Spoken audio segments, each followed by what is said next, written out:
بلوچستان کے شہر سبی سے ہمارے گدروشیا پوائنٹ کے نمائندہ سید جاوید شاہ کی رپورٹ کے مطابق ڈپٹی کمشنر سبی جہانزیب شیخ نے ڈسٹرکٹ ایجوکیشن افسران کے اعلیٰ سطحی اجلاس سے خطاب میں کہا کہ اساتذہ اسکول ٹائم کی پابندی کریں اور بچوں کو محنت اور لگن سے تعلیم کی طرف راغب کریں۔ انہوں نے کہا کہ یہ بات مشاہدے میں آئی ہے کہ بہت سے اساتذہ اسکول ٹائم کی پابندی نہیں کرتے اور یہاں اسکول ٹائمنگ کے دوران اپنی ذاتی کاموں کے سلسلے میں اسکول سے نکل جاتے ہیں۔ پرنسپل صاحبان ان باتوں کا سختی سے خیال رکھیں۔ اجلاس میں additional deputy commissioner Ali Asghar Maksi, district education officer Abdul Sattar Lango, district education officer female Misbah Fatima,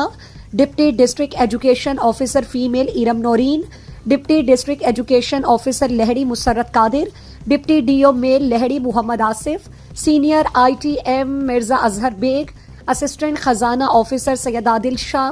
سلیم Katwar, P S 2 deputy commissioner Faheem Qureshi کے علاوہ دیگر افسران بھی موجود تھے۔ District education officer Abdul Sattar Lango, district education officer female Misbah Fatima نے اجلاس میں ایجوکیشن کی ماہانہ رپورٹ پیش کی۔ ڈپٹی کمشنر جہانزیب شیخ نے کہا کہ تعلیمی افسران کو سختی سے کہا کہ وہ تعلیمی اداروں کے سرپرائز وزٹ کریں اور جو اساتذہ ڈیوٹی سے غیر حاضر ہوں انہیں فوری طور پر معطل کریں۔ ڈپٹی کمشنر کو بتایا گیا کہ 2 میل اساتذہ کافی عرصے سے اپنی ڈیوٹی سے غیر حاضر ہیں، جس پر انہوں نے سخت برہمی کا اظہار کرتے ہوئے انہیں معطل کرنے کے احکامات جاری کیے اور سیکریٹری ایجوکیشن کو رپورٹ پیش کرنے کی ہدایت کی۔ ڈپٹی کمشنر نے کہا کہ وہ غیر حاضر اساتذہ سے کسی قسم کی رعایت نہ کریں اور اسی طرح فیمیل ایجوکیشن افسران بھی ان احکامات پر سختی سے عمل کریں۔ انہوں نے R T M incharge Mirza Athar Baig سے کہا کہ وہ شہری اور دیہی علاقوں میں جا کر اسکولز میں اساتذہ کی حاضری چیک کریں اور غیر حاضر اساتذہ کی نشاندہی میل اور فیمیل ایجوکیشن افسران کو دیں۔